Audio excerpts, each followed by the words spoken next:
Welcome back to Future Forward, where we explore the innovations shaping our world.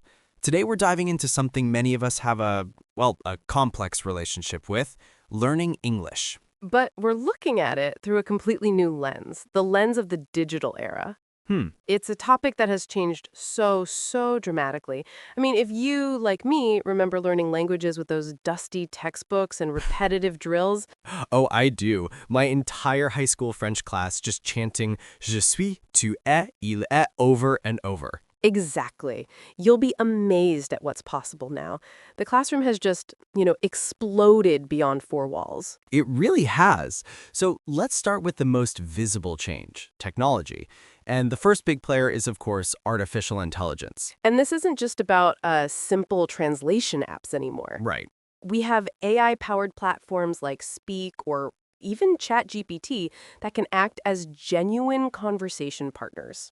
That's a total game changer. Yeah. Because one of the biggest hurdles in learning a language is that fear, that fear of making mistakes in front of someone. Totally. And with an AI, that fear, it just vanishes. You can practice speaking 24/7, and the speech recognition tech gives you instant, private feedback on your pronunciation. It's like having a patient tutor on call at all times. And it's not just about practice, right? It's about motivation. Right. And that's where gamification comes in. I mean, apps like Duolingo or Drops have absolutely mastered this. They turn vocabulary and grammar into a fun game with points and leaderboards. It just hooks into that part of our brain that loves a good challenge. Yeah. But if you want a glimpse of the real cutting edge, you have to look at immersive tech. You mean like virtual and augmented reality? Precisely. This is where it goes from a 2D game to a full 3D experience. Wow. Yeah. Platforms like Immerse Me, they're basically flight simulators for language. Instead of just learning the word coffee, you're in a virtual cafe with the ambient sounds, looking at a menu and ordering a coffee from a virtual barista. You're learning in context. That's brilliant. Yeah. It's not just a word, it's a whole situation. You're practicing real-world skills without any of the real-world pressure. Exactly. But what's even more fascinating is the why. Okay. Like, why are these methods so much more effective? It's not just the fancy tech, it's the neuroscience. And this brings us to the incredible work of researchers like Professor Matias Nau. Okay, you have my attention. How does a neuroscientist's work on brain mapping connect to me learning English in a virtual cafe? It's the core of it all, really. It's the core of it all. Professor Nau's research focuses on something called cognitive maps.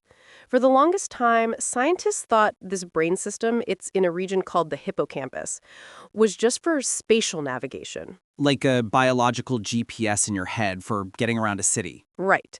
But the revolutionary discovery, and Nau's work has helped to establish this, is that our brains use the exact same system to map abstract concepts. Whoa! It's not just a map of streets, it's a map of ideas, of words and grammar rules. Whoa, hang on. So you're telling me my brain organizes vocabulary words the same way it organizes the route to the grocery store? In a fundamental way, yes. Think of it like a Google Maps for your brain's knowledge. Okay. So instead of just a memorized list of vocabulary, apple, car, happy, run, your brain builds a map where related words are closer together. King, queen, palace, crown. They're all in one neighborhood. And dog, cat, pet, vet would be in another neighborhood. You've got it. And just like a real map, this is massively more efficient. Right. A list is rigid. A map is flexible. With a map, you can find new routes. You can infer relationships. You can guess the meaning of a new word based on its location relative to words you already know. That makes so much sense.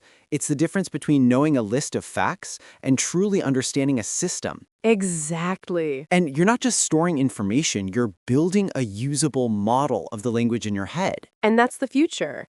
Wow. It's about leveraging technology not just to present information, but to work with our brain's natural map-building processes. It's like letting them explore a city. They learn the layout and how everything connects naturally. It's a fundamental shift from rote memorization to true, flexible comprehension. And that's the future. It's about leveraging technology not just to present information, but to work with our brain's natural map building processes. Now, here's a question we'd like you to think about. If our brains learn best by creating these conceptual maps, how might this idea change the way we teach other complex subjects, not just languages?